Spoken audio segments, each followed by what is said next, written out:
Friends, Savitramma ಚಾನಲ್ಗೆ ಸ್ವಾಗತ. ಇತ್ತೀಚಿನ ದಿನಗಳಲ್ಲಿ ಹೆಚ್ಚಾಗಿ ನಾವು ನೋಡ್ತಾ ಇರೋದು ಥೈರಾಯ್ಡ್ ಸಮಸ್ಯೆ ನೋಡ್ತಾ ಇದ್ದೀವಿ.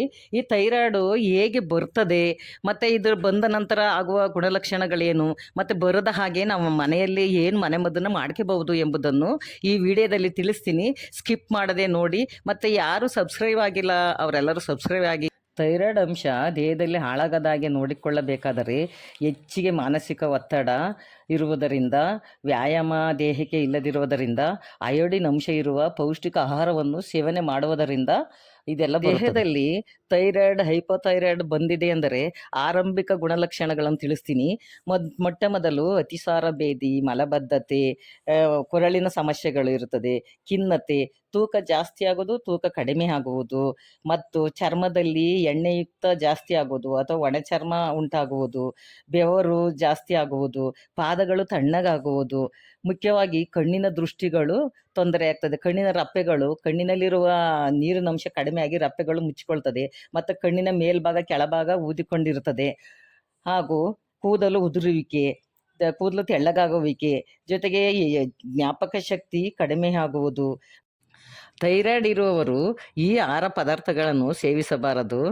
ಸೋಯಾಬೀನ್, ಹಾಲು, ಮೊಟ್ಟೆ, ಸೀಗಡಿ, ರೆಡ್ ಮೀಟ್ ಇವುಗಳನ್ನು ತೆಗೆದುಕೊಳ್ಳಬಾರದು. ಇದರಲ್ಲಿ ಹೈ ಅಯೋಡಿನ್ ಇರುತ್ತದೆ. ಇವೆಲ್ಲನೂ ತಿನ್ನುವುದರಿಂದ ಥೈರಾಯ್ಡ್ನಲ್ಲಿ ಥೈರಾಕ್ಸಿನ್ ಜಾಸ್ತಿ ಬಿಡುಗಡೆಯಾಗುತ್ತದೆ.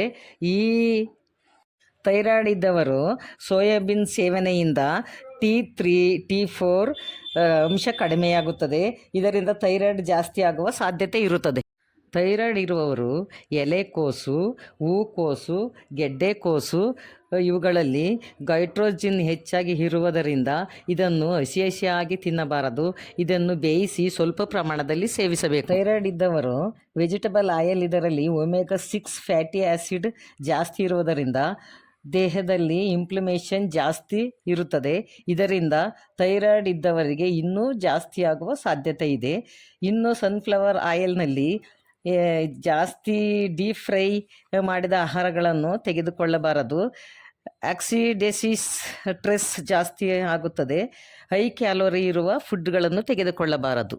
ಥೈರಾಯ್ಡ್ ಇರುವವರು ವೈಟ್ ಶುಗರನ್ನು ಉಪಯೋಗಿಸಿ ತಯಾರಿಸಿದ ಆಹಾರ ಪದಾರ್ಥಗಳನ್ನು ಸೇವಿಸಬಾರದು. ಕೂಲ್ ಡ್ರಿಂಕ್ಸ್ ಮತ್ತು ಬೇಕರಿ ಐಟಮ್ಗಳನ್ನು ಸೇವಿಸಬಾರದು. ಶುಗರ್ ಹಾಕಿದ ಕಾಫಿ, ಟೀ ಇವುಗಳನ್ನು ಸಹ ಸೇವಿಸಬಾರದು. ಥೈರಾಯ್ಡ್ ಇದ್ದವರು ಏನೆಲ್ಲ ಆಹಾರ ಪದಾರ್ಥಗಳನ್ನು ಸೇವಿಸಬೇಕು ಅಂದರೆ, ಮೊದಲು ಜಿಂಕ್ ಇರುವ ಆಹಾರ ಪದಾರ್ಥಗಳನ್ನು ಸೇವಿಸಬೇಕು.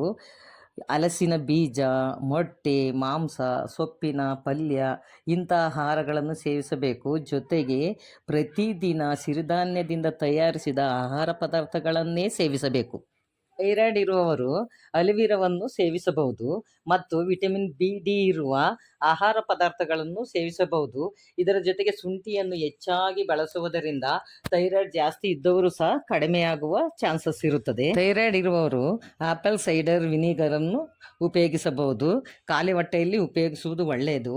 ಪ್ರತಿದಿನ ಯೋಗ, ಧ್ಯಾನ, ಪ್ರಾಣಾಯಾಮ, ಎಕ್ಸಸೈಸ್ ಬಾಡಿಗೆ ಕಡ್ಡಾಯವಾಗಿ ಮಾಡಲೇಬೇಕಾಗುತ್ತದೆ. ಥೈರಾಯ್ಡ್ ಇದ್ದವರು ನಾವು ಹೇಳುವಂಥ ಆಹಾರ ಪದಾರ್ಥಗಳನ್ನು ಫಾಲೋ ಮಾಡೋದ್ರಿಂದಾಗಿ ನೀವು ಥೈರಾಯ್ಡ್ ಇದ್ದರೂ ಕೂಡ ಅದನ್ನು ನೀವು ಕಂಟ್ರೋಲ್ ಇಟ್ಕೋಬಹುದು.